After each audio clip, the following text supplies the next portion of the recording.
Reggie White, qui a joué pour les Green Bay Packers, a écrit un livre sur le ministère de la Défense. Et dans ce livre, il raconte une histoire. Un pasteur de ses amis a eu une vision en forme de rêve.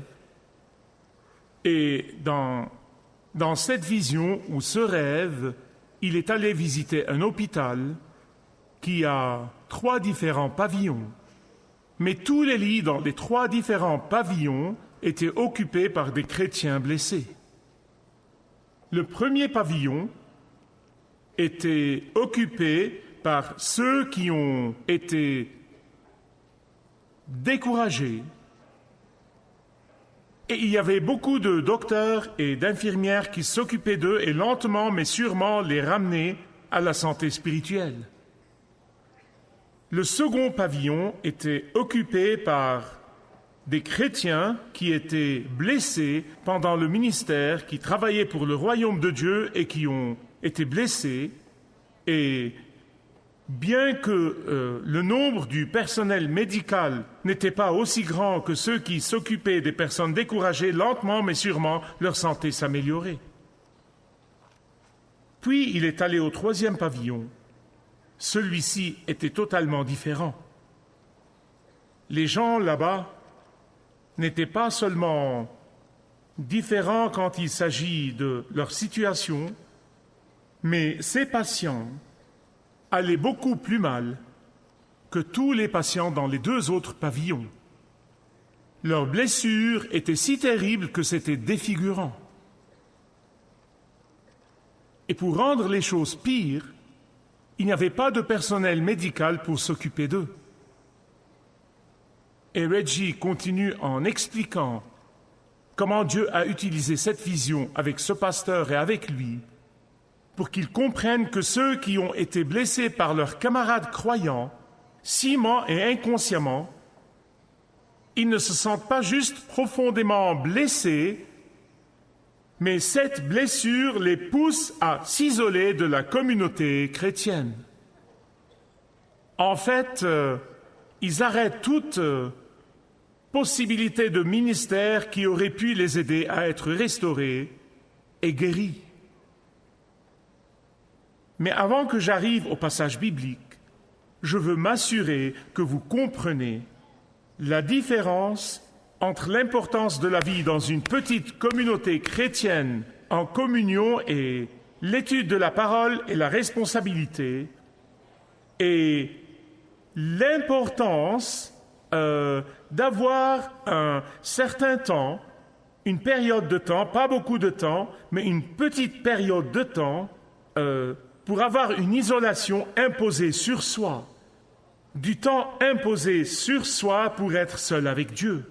L'isolation occasionnelle imposée sur soi pour passer du temps avec Dieu pour une période de temps limitée peut être une grande bénédiction.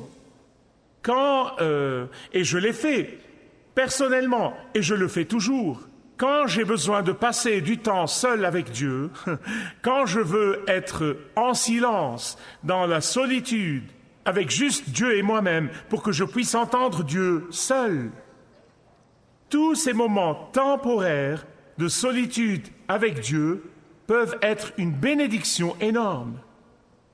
Jésus lui-même allait tout seul pour passer du temps avec son Père, pour écouter le Père, pour parler au Père. Il allait à un endroit isolé, seul pour être avec Dieu. Mais cela n'est pas ce dont je parle. Je parle de ceux qui, pour une quelconque raison, se retrouvent isolés d'une communion chrétienne proche. Ceux qui se placent délibérément en isolation, que ce soit pour des raisons de santé, que ce soit pour des raisons sociales, que ce soit à cause des traits de la personnalité, que ce soit à cause de la peur d'être rejeté, quelle que soit, ça pourrait être beaucoup d'autres raisons, quelle que soit la raison, je veux vous dire, vous le faites à votre propre détriment personnel. S'il vous plaît, ouvrez avec moi à Luc chapitre 8. En commençant par le verset 40, je veux vous montrer l'importance que Jésus lui-même a donnée à ce rejet de l'isolation. parce que parfois, sortir de l'isolation peut être le secret même pour la guérison et la restauration. Maintenant, dans cette vision ou ce rêve que Reggie White décrit dans son livre, les gens les plus difficiles à sortir de cette isolation imposée sur soi sont ceux qui se sont isolés eux-mêmes à cause des blessures qu'ils ont reçues d'autres croyants. Maintenant, cette femme dans Luc, chapitre 8, est l'une des patientes dans le 3e pavillon, dans cette vision. Pas parce qu'elle a été blessée par d'autres. Elle était blessée physiquement par sa maladie débilitante, mais elle était blessée spirituellement aussi dans cette communauté. De nouveau, je vous dirai dans un moment pourquoi. À cause de son besoin désespéré, et elle a atteint le stade du désespoir, elle se fraye un chemin à travers la foule et touche Jésus. Dans Luc, chapitre 8, verset 40, il est écrit que Jésus est revenu du lac de Galilée à la terre ferme. Ici, juste avant, si vous lisez, à ce stade, Jésus a arrêté la tempête, a arrêté le vent, et peut-être que certains voyaient cela au bord du lac. Regardez et voyez comment il a fait cela. Et alors, la foule et la masse de gens étaient là-bas et attendaient qu'il accoste. Ils étaient désespérément en besoin, et entre eux, il y avait un homme très désespéré nommé Jairus. Il avait désespérément besoin de la guérison de Jésus. Sa seule fille, son seul enfant, une petite fille de 12 ans, Jairus, était en fait très important dans la synagogue. Le désespoir de cet homme l'a mené à venir et supplier Jésus de venir chez lui pour guérir sa fille. Et je veux que vous ressentiez le désespoir de Jairus. Ressentez le désespoir, ressentez ce sens de douleur et l'urgence dans son cœur. Il savait que si Jésus ne vient pas pour guérir cette fille qui est en train de mourir, elle va mourir et ce sera fini. Il croyait que Jésus pouvait guérir les malades mais pas ressusciter les morts. Maintenant, les parents et les grands-parents, je sais que vous pouvez ressentir cela quand vous avez un enfant malade. Vous savez comment c'est. Et alors, il était là, suppliant Jésus, « Allez, vite, Jésus, allez, allons-y, va plus vite, Seigneur. » Mais Jésus prenait tout son temps. Je veux vous dire, il n'était pas pressé. Mais Jairus l'était. Vous connaissez cela? Je vous le dis, plusieurs fois dans ma vie, j'ai été pressé, mais le Seigneur ne l'était pas. Il opère à un niveau totalement différent. Mais ressentez la frustration de Jairus quand Jésus a commencé à marcher comme s'il marchait sur des œufs vers sa maison. Et le voici. « Allez, allons-y Seigneur, allez, va vite, s'il te plaît. » Jésus touche celui-ci, guérit celui-là, bénit celui-ci. Et Jairus était dans un désespoir absolu. Ressentez l'anxiété alors qu'il essayait de faire bouger Jésus plus vite. Pour rendre les choses pires, Jésus s'arrête tout court. Il ne marche plus lentement, en prenant son temps, il s'arrête. Tout court. Imaginez cet homme en train de dire « Allez !» Il s'arrête afin de parler à une femme inconnue et non identifiée qui a touché sa houppe. À ce moment-là, Jairus était en train de flipper probablement. Et les disciples eux-mêmes deviennent incrédules. Quand Jésus dit « Quelqu'un m'a touché », allez Seigneur, que veux-tu dire, quelqu'un t'a touché? Et si vous n'avez jamais été au milieu d'une foule massive de gens qui poussent et bousculent, où vous n'aviez pas vraiment de contrôle, si vous n'avez jamais été là, remerciez le Seigneur. J'espère que vous ne le serez jamais. Je sais personnellement combien c'est effrayant quand vous êtes pris dans des masses de gens qui poussent et bousculent et vous n'avez aucun contrôle au milieu de tout ça. Jésus, que veux-tu dire quelqu'un t'a touché? C'est un miracle en soi que tu ne sois pas tombé par terre. Je veux dire, tous ces gens poussent et bousculent et... Quelqu'un m'a touché. Cette force m'a laissé. Quelqu'un m'a touché. Une femme. C'est incroyable comment Luc, étant médecin, alors qu'il notait cet incident, a comparé et rapproché l'âge de la fille de Jairus qui avait 12 ans au nombre d'années pour lesquelles cette femme était malade. 12 ans.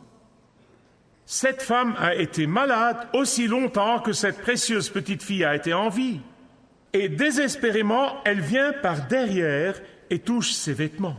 Et immédiatement, les hémorragies s'arrêtent. Maintenant, il faut que vous vous posiez la question. Si vous ne l'avez pas fait, vous devriez. Ceci n'était pas la fin de l'histoire. Un miracle incroyable vient d'arriver, mais beaucoup de miracles ont été accomplis. Partout où Jésus va, des miracles prennent place.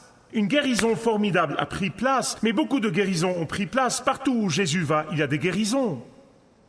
Des centaines de guérisons. En fait, Jean dit que si tout ce que Jésus a fait devait être écrit, aucun livre ne serait assez grand pour tout contenir, si on avait tout transcrit. Cette femme avait une condition médicale sévère pour 12 ans. 12 ans.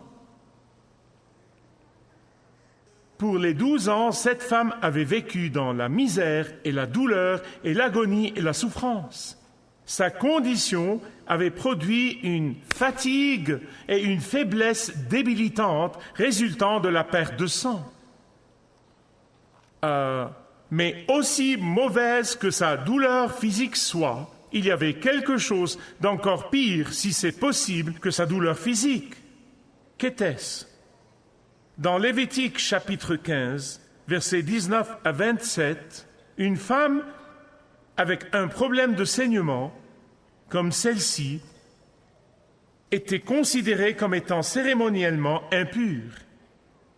Elle était cérémoniellement impure. Tant qu'elle a cette condition, elle est cérémoniellement impure.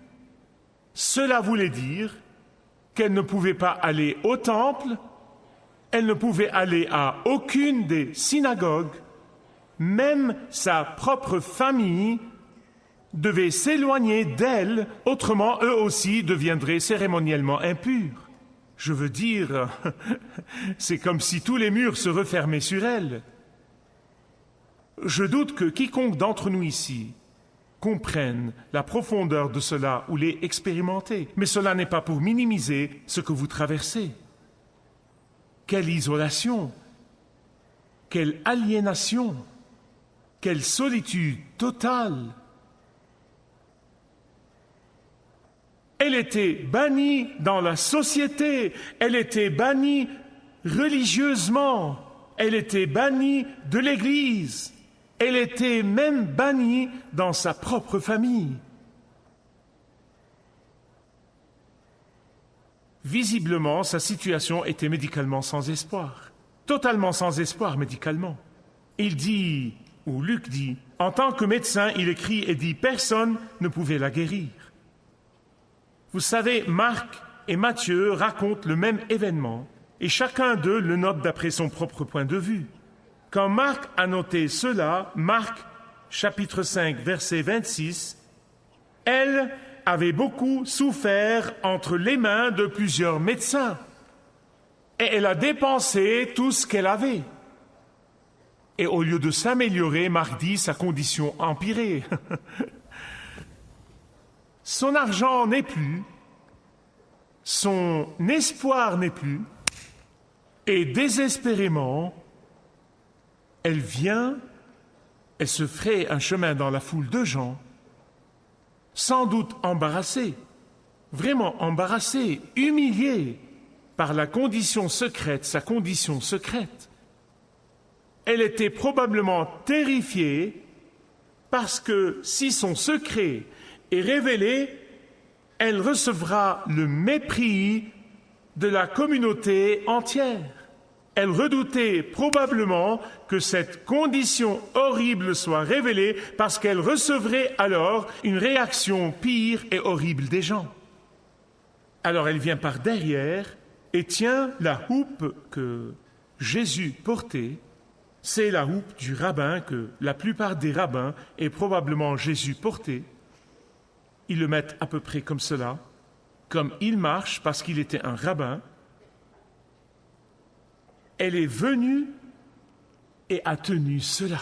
La Bible dit le bout de son habit. En fait, en français, ils ne peuvent pas s'arrêter sur de longues explications à propos du châle, du rabbin et de la houppe de son châle. Alors on a le bout de son habit. Mais le mot ne veut pas dire qu'elle l'a juste touché ou tiré dessus. Le mot utilisé ici veut dire qu'elle s'y est accrochée. Elle s'y est accrochée. Elle s'est accrochée à Jésus en tenant la houppe de son châle.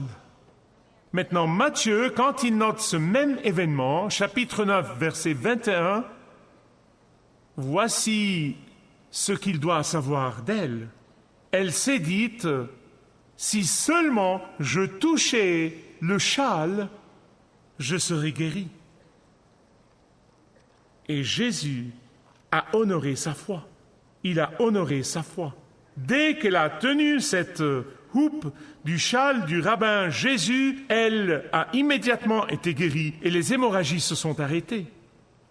S'il vous plaît, écoutez-moi bien. Jésus a souvent guéri des personnes qui avaient de la foi et d'autres qui n'en avaient pas. Il a guéri beaucoup de gens, mais Jésus n'a jamais sauvé quelqu'un qui n'avait pas la foi. Et ici, la parole dit, va, ta foi t'a sauvé. Tu n'es pas juste guéri physiquement, tu es guéri émotionnellement, tu es guéri spirituellement, tu es sauvé. Cette femme n'a pas été guérie physiquement seulement, mais guérie spirituellement. Ta foi t'a sauvé. En fait, Jésus continue et l'appelle ma fille. Ma fille, elle est allée de la honte à la royauté comme ça. Amen, amen, amen, amen, amen. Ceux d'entre nous qui ont été sauvés, nous savons comment c'est. Elle est allée de la privation à être la fille du roi en une fraction de seconde. Mais la question demeure toujours, pourquoi Jésus n'a-t-il pas juste gardé les choses confidentielles, secrètes? Pourquoi ne s'est-il pas tué à ce propos? Bonne question. Si vous l'avez posée, vous êtes sur le bon chemin. Cette femme représente un grand nombre de gens qui vont à l'église à travers la terre, des personnes qui occupent des bancs dans tant d'églises. Ils sont bien habillés, ils sont intelligents, ils mettent de beaux vêtements et portent de beaux masques. Mais intérieurement, ils ont en fait tellement mal. Ils ont peut-être mal physiquement, ils ont peut-être mal émotionnellement, ils ont peut-être mal socialement, ils ont peut-être mal spirituellement, mais surtout, ils se sentent seuls et mènent une vie de profond désespoir, un désespoir silencieux.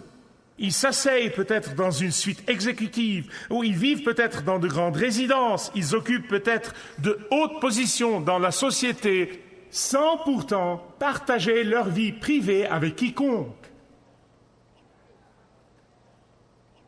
Et ils ont une chose en commun avec cette femme. Cette femme qui si timidement, si craintivement, s'est frayé un chemin à travers la foule. Ils espèrent que cette angoisse interne ne sera remarquée par personne.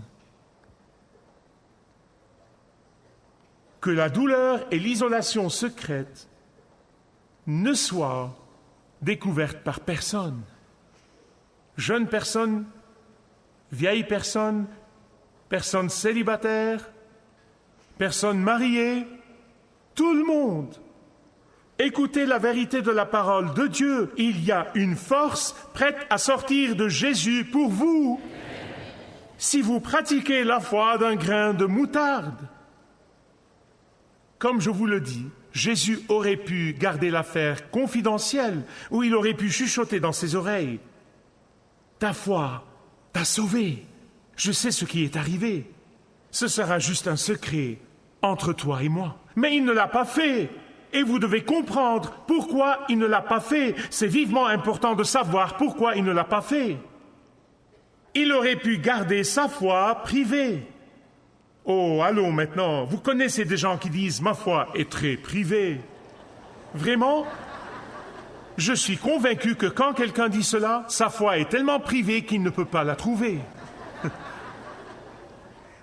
En fait, quand j'ai été sauvé, j'ai dit à tous ceux qui m'écouteraient, « Jésus m'a sauvé, il m'a pardonné tous mes péchés, je suis nouveau maintenant. » Vous ne pouvez pas vous taire quand Jésus a travaillé dans votre vie.